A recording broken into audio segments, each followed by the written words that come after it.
Olam 7, Televisión Internacional, presenta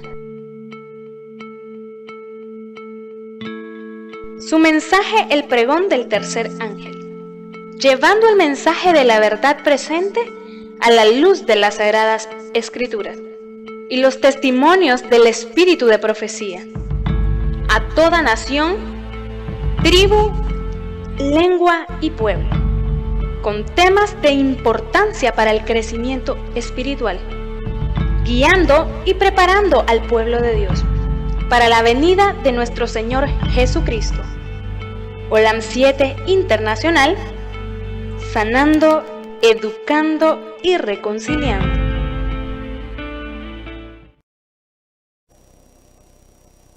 Voy a invitarles a que nos arrodillemos, los que puedan, para que oremos, por favor.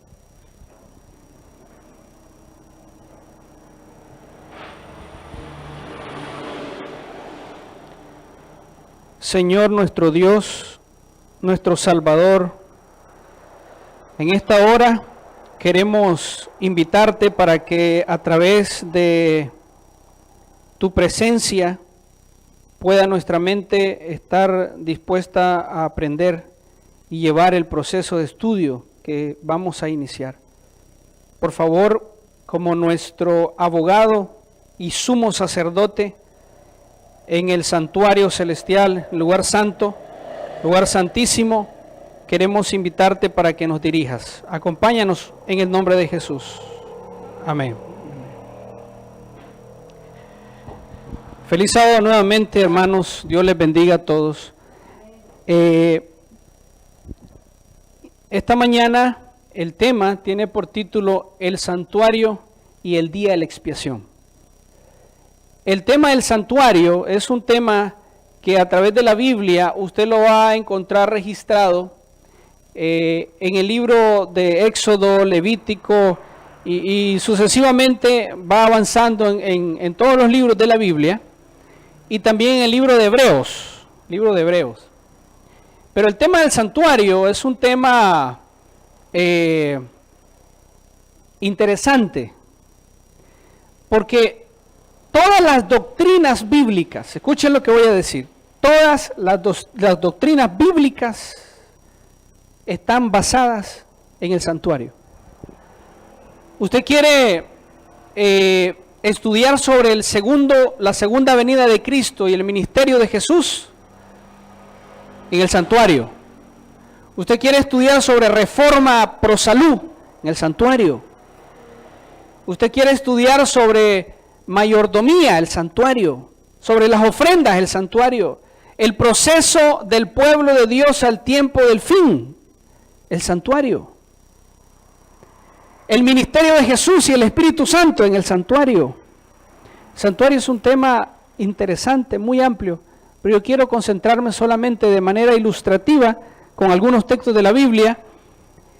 El día de la expiación, específicamente, ¿cuál es el día de la expiación? ¿Qué queremos decir con el día de la expiación?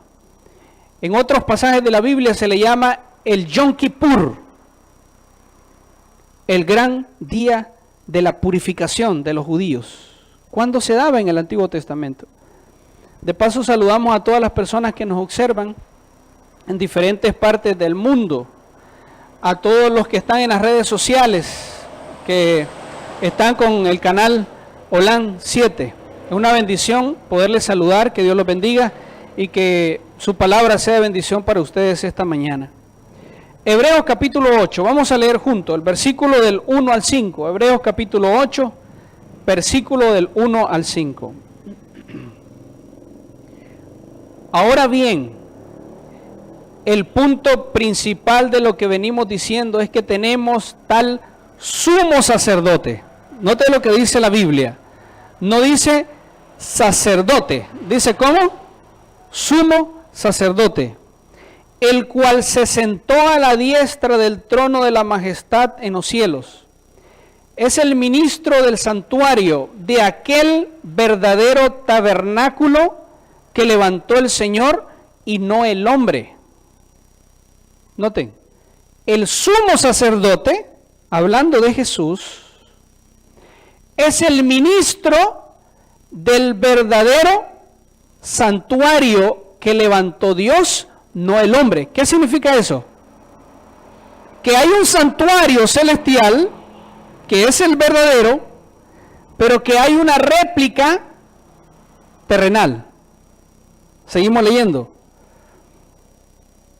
Todo sumo sacerdote está constituido para presentar ofrendas y sacrificio, por lo cual es necesario que también éste tenga algo que ofrecer. Así que si estuviera sobre la tierra, ni siquiera sería sacerdote, habiendo aún sacerdotes que presenten las ofrendas según la ley. Estos sirven a lo que es figura y sombra de las cosas celestiales, y habla un poco sobre Moisés. Primero, hay un santuario celestial. Amén. Hay un santuario celestial, que es el modelo divino para un santuario terrenal que fue edificado por Moisés en los tiempos judíos. Ahora, cuando los judíos salieron de Israel, de Egipto, ustedes conocen la historia, fueron sobre el desierto y Dios le dio la orden de edificar una tienda, un santuario. ¿Recuerdan eso, verdad? Edificar una tienda, un santuario. Pero ese primer santuario que edificaron los judíos era un santuario móvil, porque ellos iban avanzando en el proceso en el desierto. No podían edificar un santuario estable como el de Salomón. Dice la historia que el santuario de Salomón era lindísimo, o sea, era algo extraordinario, con los artículos más finos que podían existir en ese tiempo, algo bellísimo, oro, la mejor madera que podía existir, la mejor tela, santuario Salomón. Pero el santuario de los hebreos, cuando salieron de Egipto, era un santuario movible, que tenía el modelo o la imagen de algo que Dios le dio que tenía en el cielo. Hay un santuario en el cielo. Hay religiones que dicen que ese santuario es simbólico, no existe. Pero hay un santuario celestial. Ahora, ese santuario celestial, dice Éxodo y Levítico, que tenía una forma y un proceso que se daba. Se lo voy a ilustrar rapidito porque no quisiera ir a los textos y como leer mucho, pero quiero ilustrarlo. Ok, era un santuario que tenía 4 lugares especiales. El primer lugar que tenía ese santuario era el campamento de los judíos. ¿Cuál era el primer lugar que tenía el santuario? Campamento de los judíos, donde estaban los judíos, donde tenían sus carpas o el lugar donde ellos vivían, el campamento donde ellos estaban. El segundo lugar que tenía el santuario era el patio o el atrio. ¿Cuál era? El patio o el atrio. ¿Qué había en el atrio? Por ejemplo, era ahí en la parte de afuera. En el atrio estaban 2 instrumentos. Estaba el altar de sacrificio y estaba la pila donde se lavaba el sacerdote, la fuente. ¿Cuántos instrumentos había en el atrio? 2. Pero luego había un lugar más llamado el lugar santo, como que era ahí, el lugar santo. En el lugar santo habían 3 instrumentos. ¿De acuerdo? La mesa de los panes, donde también estaba el aceite, el altar del incienso y el candelabro, que tenía 7 manos. Pero también había otro lugar que se llamaba el lugar santísimo. En el lugar santísimo solo había un instrumento. Se llamaba el arca del pacto. ¿Y qué había? Era como un baúl, que dentro de ese baúl, que estaba cubierto por 2 ángeles, habían 3 cosas. la vara de Aarón, los mandamientos, las tablas de los mandamientos y el maná. ¿De acuerdo? Repitamos. ¿Cuál era el primer lugar del santuario? El campamento de los judíos. No se pierdan ahí, por favor. El campamento de los judíos, donde ellos dormían, donde estaban sus carpas. El campamento de los judíos. ¿Cuál era el segundo lugar del santuario? El atrio, el patio. ¿Cuántos instrumentos había en el patio del santuario? 2. Luego estaba el lugar santo. ¿Cuántos instrumentos había en el lugar santo? 3. Y luego estaba el lugar santísimo. ¿Cuántos instrumentos había en el lugar santísimo? 1. Y dentro de ese instrumento, ¿qué había? Los mandamientos, la vara, el maná. Ahora noten qué interesante. Jesús, los judíos hacían el siguiente procedimiento. Ese santuario tenía 2 servicios, a las 9 de la mañana y a las 3 de la tarde. Los judíos llegaban con una ofrenda al santuario. Entonces un sacerdote en el atrio, llegaba el judío con un pecado y llevaba su ofrenda a Dios y se arrodillaba y transfería su pecado a la ofrenda. Y el pecador cortaba y la sangre era recogida por el sacerdote. Pero el pecador transfería sus pecados a la ofrenda, al sacrificio. ¿De acuerdo? La sangre de esa ofrenda era llevada por el sacerdote y entraba al lugar santo. Cuando él entraba al lugar santo, la sangre era combinada con el incienso y era rociada en las paredes del lugar santo. ¿De acuerdo? Eso se hacía a las 9 de la mañana, a las 3 de la tarde. Todos los días. Todos los días. Todos los días. Todos los días. Y eso pasaba todos los días del año. Llegaba un ofrendante, un pecador con su ofrenda, el sacerdote lo agarraba y rociaba en las paredes del santuario, rociaba la sangre de esa ofrenda. Todos los días.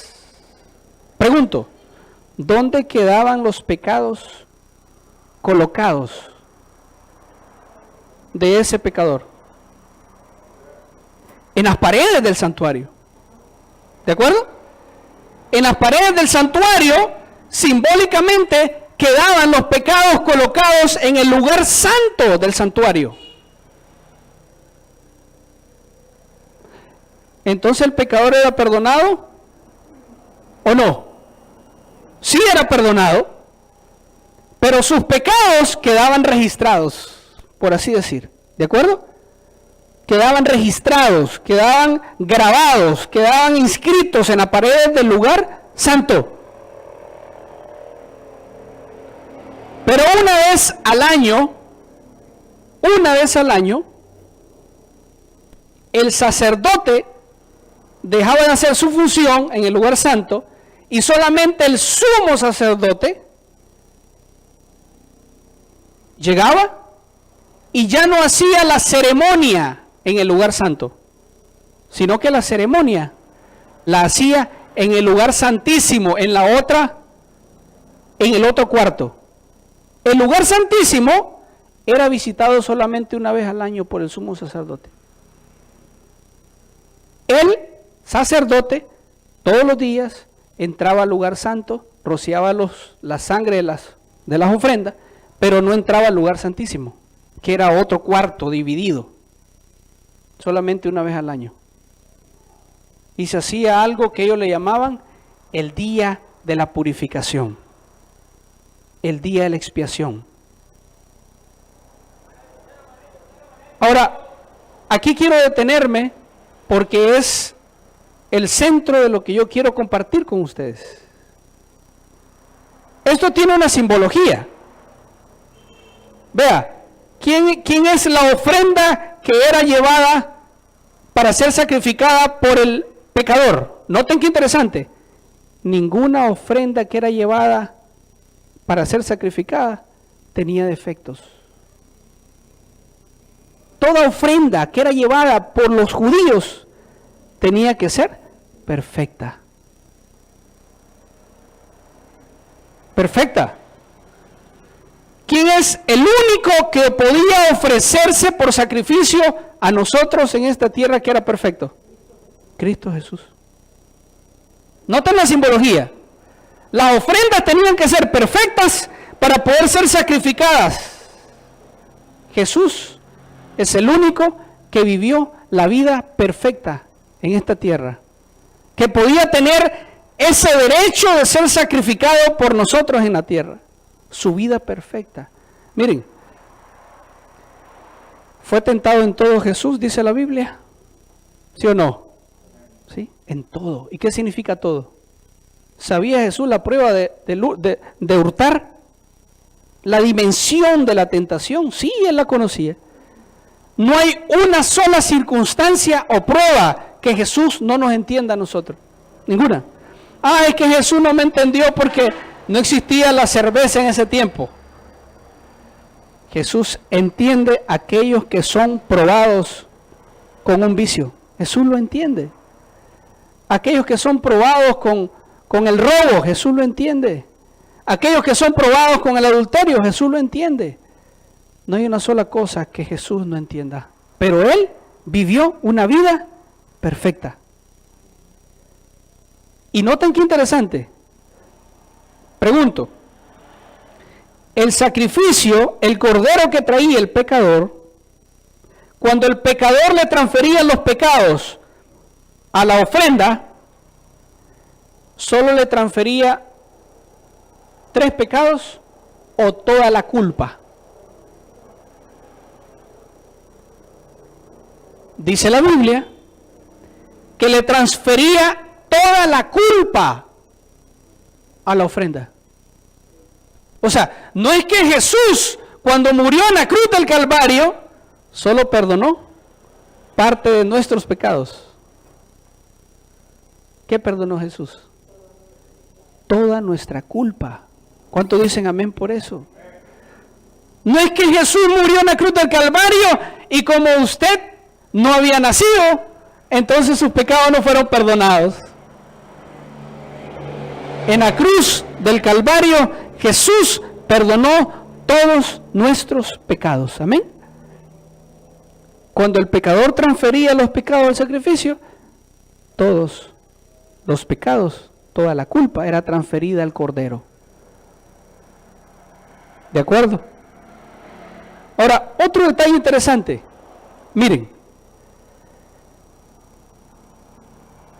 Jesús es la simbología del santuario, o sea,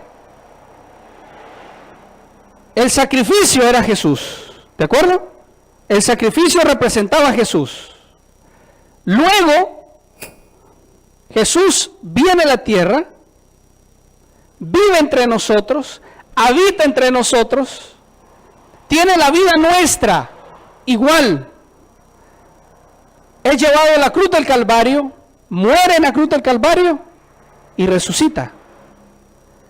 Y cuando Jesús resucitó, dice la Biblia, que Jesús pasó al lugar santo. Eso dice la Biblia. Jesús pasó al lugar santo. Entonces, ¿qué hacía Jesús después que resucitó en el lugar santo? ¿Qué hacía Jesús? Lo que hacía el sacerdote. ¿Qué hacía el sacerdote con la sangre del cordero que el pecador ofrecía? ¿El sacerdote qué hacía? Las ponía en las paredes del lugar santo. Entonces Jesús, después que resucita, que murió en la cruz del Calvario, muere y resucita, Jesús pasa al lugar santo. ¿Y qué comienza a hacer Jesús? Viene la hermana, su nombre es... La hermana, perdón. Ok, viene la hermana y se va donde Jesús y conoce, y el Espíritu Santo le toca su corazón y le dice que tiene que aceptar a Jesús. Y viene la hermana y se va donde Jesús y le dice: Señor, yo te acepto como mi Salvador. Entonces Jesús agarra ese sacrificio, que es el mismo Jesús, inscribe a la hermana en el registro de la vida. Pregunto, ¿Jesús le perdonó los pecados a ella cuando ella acepta a Jesús como Salvador? Amén. ¿Perdona su pecado cuando usted acepta a Jesús como Salvador? Sí. Pero, escuche bien, los pecados que Jesús le perdonó, así como el sacerdote estaba en el lugar santo, que rociaba esa sangre en las paredes, los registros de nuestros pecados están inscritos. ¿De acuerdo? Ahí están inscritos. Pregunto, ¿es posible que el perdón obtenido de Jesús para nosotros sea revocado? ¿Es posible que yo fui perdonado por Jesús cuando lo acepté como Salvador? Vengo a la iglesia, canto, oro, leo la Biblia, pero estoy viviendo una vida escondida. ¿Puede pasar eso? ¿Sí? Jesús me perdonó porque lo acepté como Salvador. Y agarró mis pecados, me los perdonó, pero están registrados. Pero es posible que en ese proceso, en el juicio final, yo sea encontrado falto. ¿De acuerdo? Y entonces el perdón que Dios me dio es revocado. Y no por culpa de Dios, sino por mi falsedad. ¿De acuerdo? Por mi falsedad. Ahora noten lo que voy a decir, porque quiero llegar a la parte donde Jesús pasa del lugar santo al lugar santísimo y se da el gran día de la expiación. ¿Cuál es el gran día de la expiación para nosotros los que estamos aquí en la tierra? ¿Cuándo va a suceder eso? ¿Cuándo es el juicio? Porque nuestros pecados que están colocados en las paredes del santuario celestial, simbólicamente, esos pecados tienen que ser, ese santuario del cielo, con todos los registros de los pecados de los seres humanos, tiene que ser purificado. ¿Cuándo va a suceder eso? La purificación del santuario celestial. Miren, Jesús murió, resucitó y pasó al lugar santo. Y comenzó a hacer un proceso de intercesión por nosotros. Vino el pastor Julio, se arrepintió, vino Jesús, agarró ese sacrificio, porque él el mismo sacrificio, agarró su sangre y registra, pero me perdona. Y comienza en el lugar santo a hacer un proceso de aceptación de toda la humanidad, de todos los seres humanos que quieran aceptar a Jesús como Salvador. Todos. ¿Recuerdan ustedes aquel texto famoso, Juan 3:16? ¿Qué dice? ¿Qué dice? De tal manera amó Dios al mundo, que dio a su único Hijo, para que todo aquel que en Él crea no se pierda. Ahora miren, ¿la salvación es universal o es personal? ¿Cómo es la salvación? Es personal.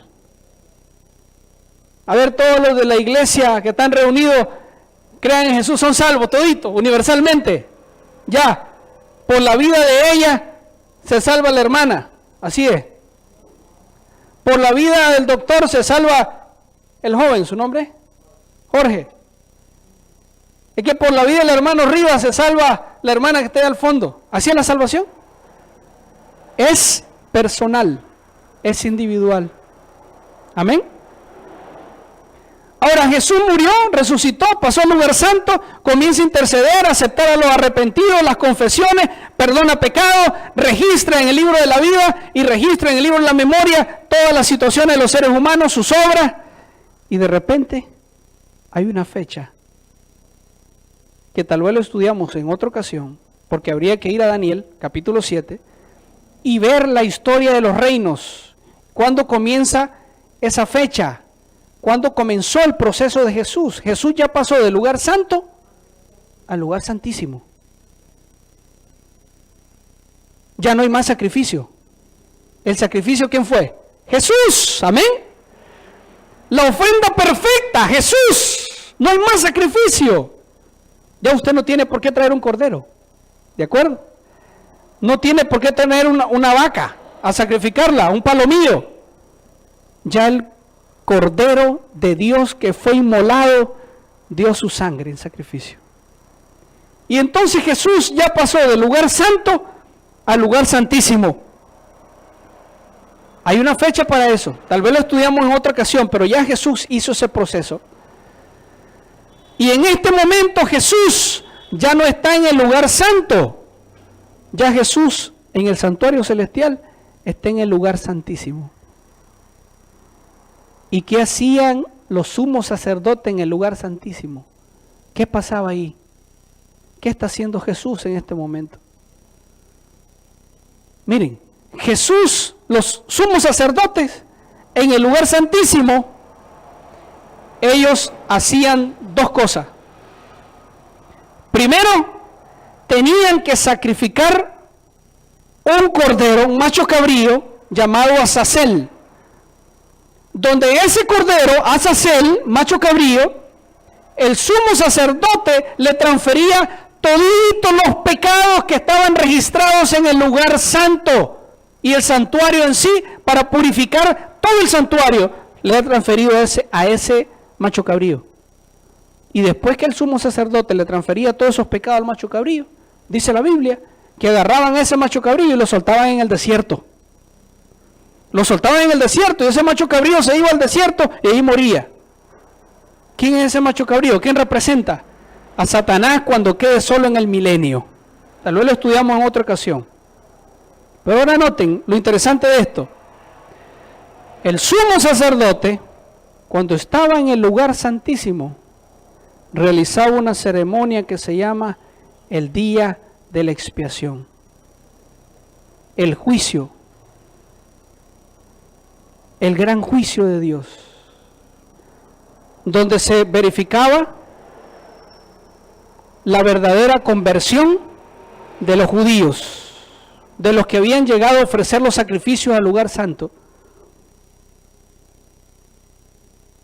Jesús en este momento está en el lugar santísimo, investigando cada caso, verificando cada proceso de nuestras vidas. ¿Quién es falso? ¿Quién es verdadero? En iglesia hay trigo y ¿qué más? Y cizaña, ¿verdad? Trigo y cizaña. Hay vírgenes buenas, prudentes y vírgenes imprudentes. Eso dice la Biblia, ¿verdad? Entonces, hay algo que nosotros hemos olvidado. Mientras Jesús está en el lugar santísimo haciendo el proceso del juicio investigador, ¿qué tiene que hacer el pueblo de Dios? ¿Qué tiene que estar haciendo?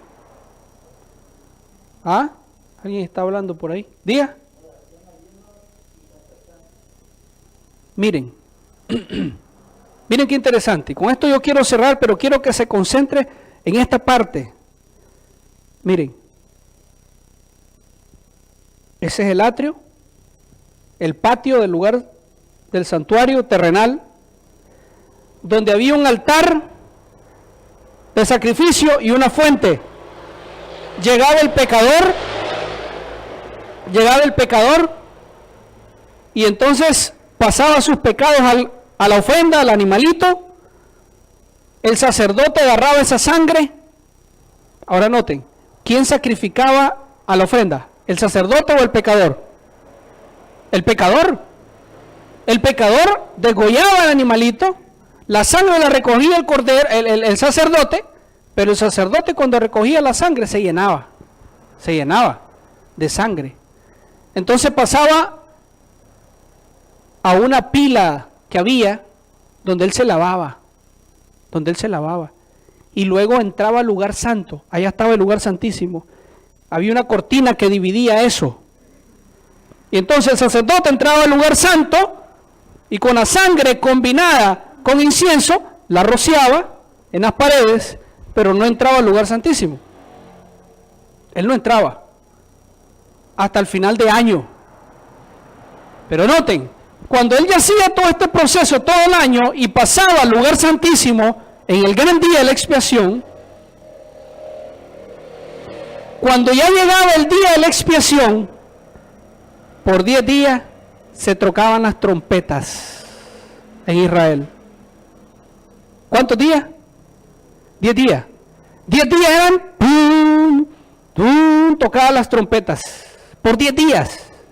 Entonces todos los judíos que vivían alrededor del santuario, que estaban en el campamento, el 10º día escuchaban las trompetas, el 9º día escuchaban las trompetas, el 8º día escuchaban las trompetas, y sucesivamente iban escuchando los días de las trompetas.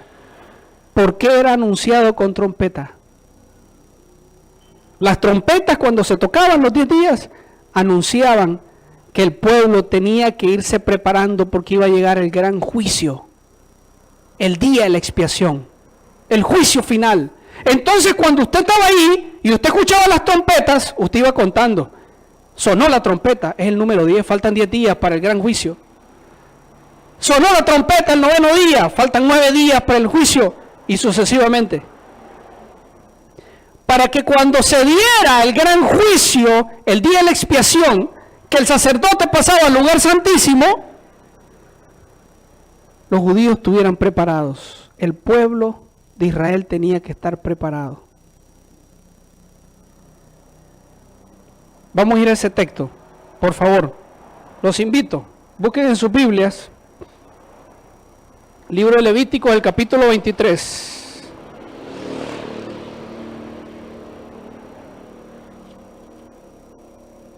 Levíticos capítulo 23, versículo 27. Noten lo que dice. Levítico 23, 27.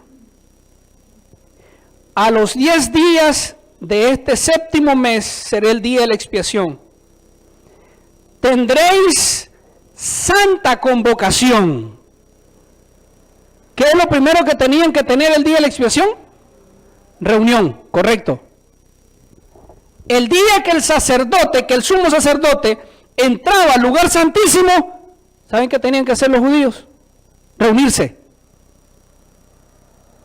Mientras el sacerdote estaba dentro del santuario, en el lugar santísimo, los judíos tenían que reunirse, niños, jóvenes, adultos, ancianos, mujer, hombre, tenían que estar alrededor del santuario, reunidos, concentrados. No es que cada quien haciendo lo que quiere, concentrados. Y si Jesús en este momento está en el lugar santísimo, ¿qué tiene que hacer el pueblo? Estar concentrado. ¿De acuerdo? Tiene que estar concentrado. Jesús está en el lugar santísimo. Y usted ya escuchó las trompetas que anuncian que Jesús ya entró al lugar santísimo, al juicio. ¿Cuáles son esas señales donde la trompeta se anunció que venía el juicio? Apocalipsis lo dice, el mensaje de los 3 ángeles. Se dio, se anunció que iba a suceder el juicio. Y el pueblo no lo captó, no lo entendió, no lo hemos entendido todavía. Pero no solamente se reunía el pueblo, mientras el sumo sacerdote estaba en el lugar santísimo, lo primero que tenía que hacer el pueblo era llegar y concentrarse, reunirse. Miren lo segundo que tenía que hacer. Tendréis santa convocación, afligiréis vuestras almas. ¿Qué significa afligiréis vuestras almas? ¿Ah? Confesión. Si Jesús, ahora noten, si el sumo sacerdote está en el lugar santísimo en ese tiempo, el pueblo lo primero que hacía era concentrarse alrededor del santuario. Todo el mundo tenía que estar ahí. Lo segundo que hacía es que ellos confesaban: Señor, está el sumo sacerdote ahorita intercediendo, haciendo el sacrificio, el día de la expiación, el Yom Kippur, el día del juicio. Ahí está el sumo sacerdote en el lugar santísimo. Señor, yo te confieso, yo traje mi ofrenda este año, yo la traje y fue inscrita mis pecados en la parte del lugar santo. Pero Señor, encuéntrame aprobado. El pueblo tenía que estar en humillación, confesando, buscando el perdón de sus pecados, mientras el sumo sacerdote estaba en el lugar santísimo. Si Jesús está en el lugar santísimo, en este momento, ¿qué tiene que hacer el pueblo? Primero, concentrado. Segundo, confesando pecados. Confesando pecados. Y si sigo leyendo se va a dar cuenta que dice la Biblia que nadie trabajaba ese día. Era santo reposo. Nadie trabajaba ese día. Ese día ningún judío trabajaba. Estaban concentrados mientras el sumo sacerdote estaba haciendo la ceremonia. ¿Saben qué más hacía? Hacía ayuno. Ese día, todos los judíos hacían ayuno, pero usted va a decir, no comían. Es bueno hacer ayuno, pero ¿saben qué dice la hermana Juay? ¿Y qué dice Isaías 58 del verdadero ayuno? Vestir al desnudo, darle de comer al hambriento, libertar al que esté esclavizado, visitar a los enfermos.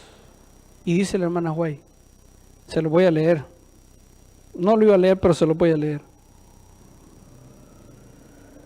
Se lo voy a leer porque siento que es necesario. Dice, el verdadero ministerio médico, el libro Ministerio Médico, la página 377, 377. El verdadero ayuno que debe recomendarse a todos es una abstinencia de toda clase de alimento estimulante. ¿Cuál es el verdadero ayuno que debe recomendarse? La abstinencia de toda clase, ¿de qué? De toda clase de alimento estimulante y el uso adecuado de la alimentación sencilla y saludable que Dios ha provisto en abundancia. El verdadero ayuno es abstenerse de alimentos que son, que hacen ¿qué? Que estimulan. Que estimulan. Pregunto, ¿el café estimula? ¿Ah?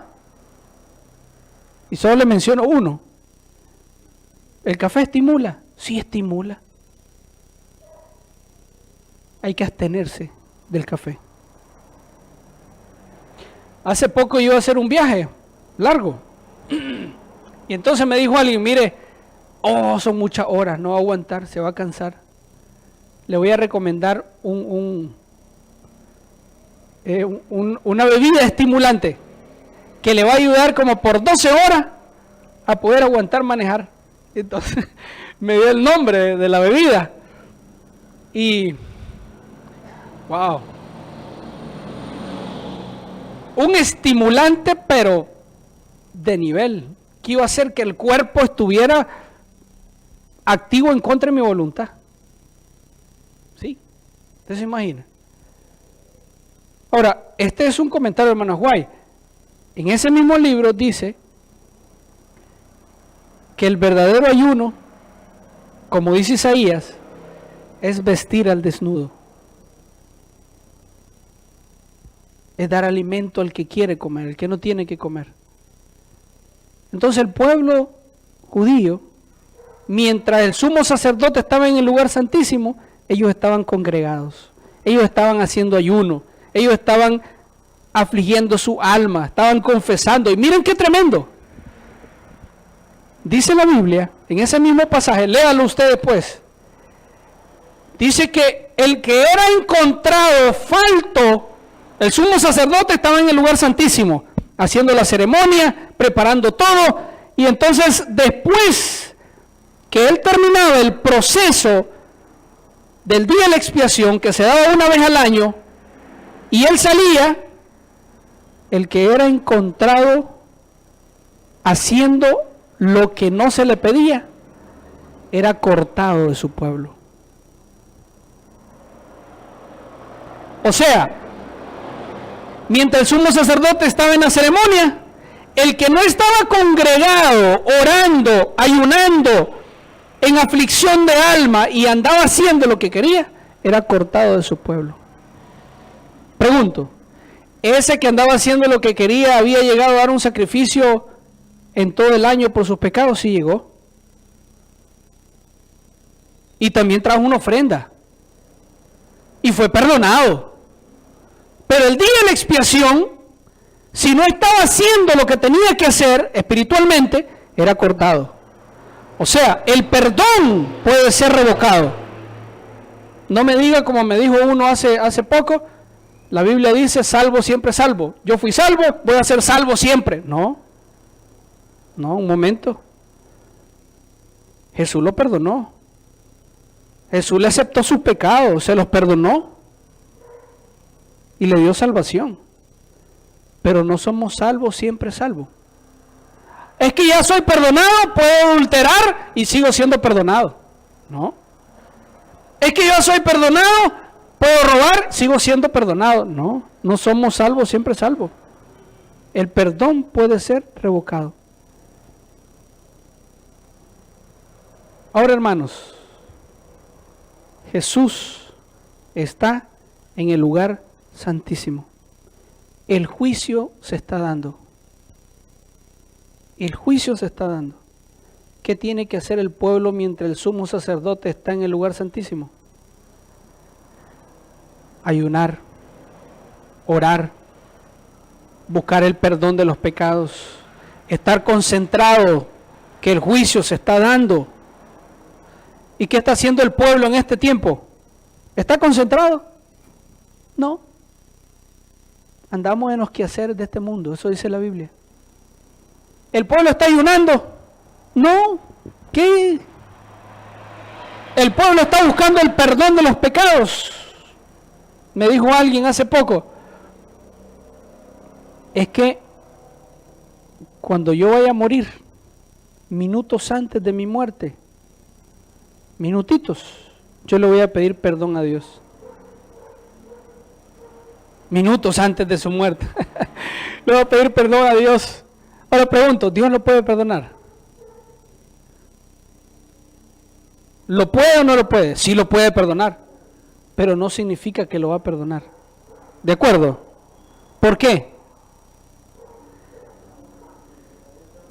Porque, hermanos, si usted quiere creer que Dios, en su misericordia, va a justificar un comportamiento suyo egoísta, porque a la hora de su muerte usted ya hizo lo que hizo, entonces le va a dar un segundo a Dios. No es así.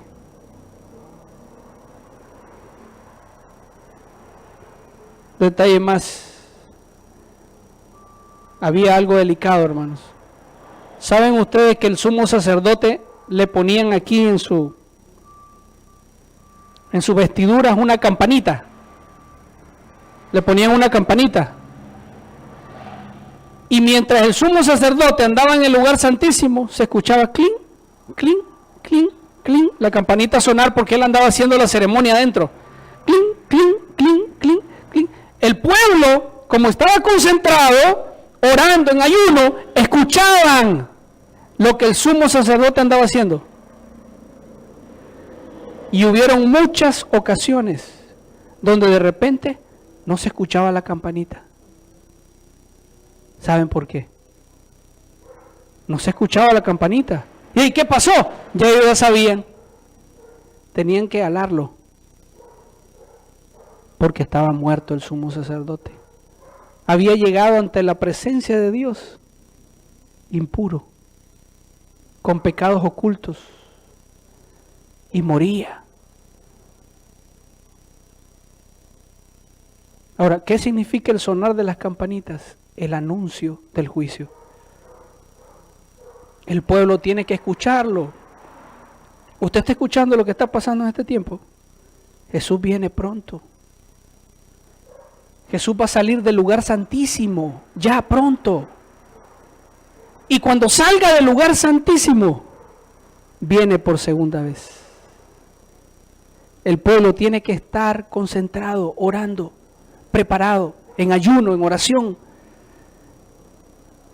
Y cuando Jesús salga del lugar santísimo, viene la tierra y los muertos en Cristo son resucitados. Amén. Todos los que murieron en Cristo serán resucitados primero. Y nosotros que estemos vivos, yo quiero estar vivo cuando Jesús venga. ¿Cuántos quieren estar vivos cuando Jesús venga? Amén. Y nosotros que estemos vivos cuando Jesús venga por segunda vez, que salió del lugar santísimo, seremos levantados juntamente con los muertos que murieron en Cristo. Y nos iremos con Él por 1000 años al cielo. Y en esos 1000 años, la tierra va a estar desierta, sola. Y el diablo va a ser suelto, como el cordero. ¿Recuerdan el cordero? Que le pasaban todos los pecados y lo soltaban en el desierto en ese tiempo. Así va a ser el diablo, solito en la tierra. ¿A quién va a tentar? A nadie. ¿Y qué va a pasar en el cielo? Con esto concluyo. ¿Qué va a pasar en el cielo?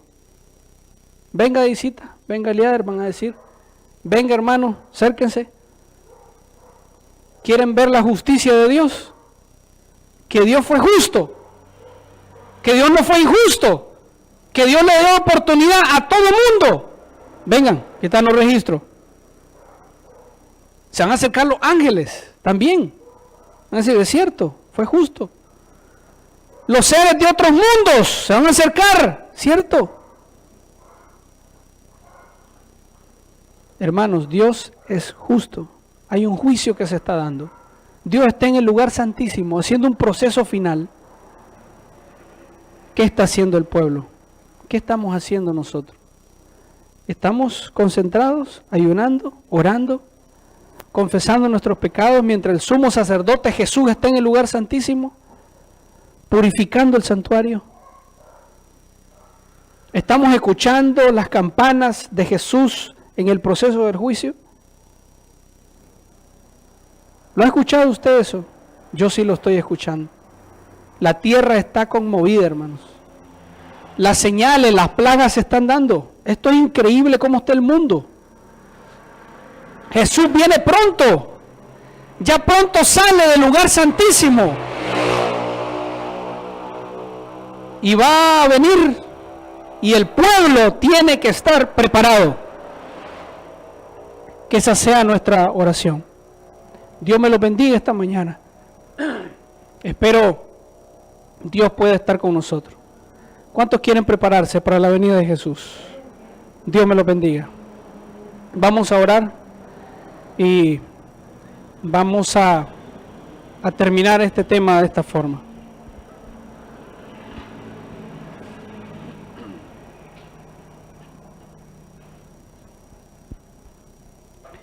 Señor, gracias porque tu palabra dice que hay un santuario celestial en el cual el Cordero de Dios que fue inmolado, el Cordero perfecto sin mancha, sin pecado, que fue sacrificado en la cruz del Calvario, Jesucristo nuestro Salvador, ofreció su sangre, la cual nos dio acceso al perdón de nuestros pecados. Y esa sangre, Señor, que nos limpia de toda mancha, hoy nuestro intercesor, nuestro Salvador Jesús, está en el lugar santísimo, en el juicio, el gran día de la expiación. Y Padre, queremos hacer la parte que el pueblo tiene que hacer, estar preparados, concentrados, orando, ayunando, haciendo el bien por los demás, escuchando las señales, esperando el momento que Jesús salga del lugar santísimo. Danos la fuerza por medio del poder de tu Espíritu Santo para dejar todo aquello, Señor, que nos atrasa, que nos desconcentra, que nos aleja de lo que tenemos que hacer. Por favor, prepáranos y ayúdanos a preparar a otros. En el nombre de Jesús. Amén. Amén. Dios les bendiga. Olam 7, Televisión Internacional, presentó su mensaje El pregón del tercer ángel, llevando el mensaje de la verdad presente a la luz de las Sagradas Escrituras y los testimonios del espíritu de profecía, a toda nación, tribu, lengua y pueblo, con temas de importancia para el crecimiento espiritual, guiando y preparando al pueblo de Dios para la venida de nuestro Señor Jesucristo. Olam 7 Internacional, sanando, educando y reconciliando.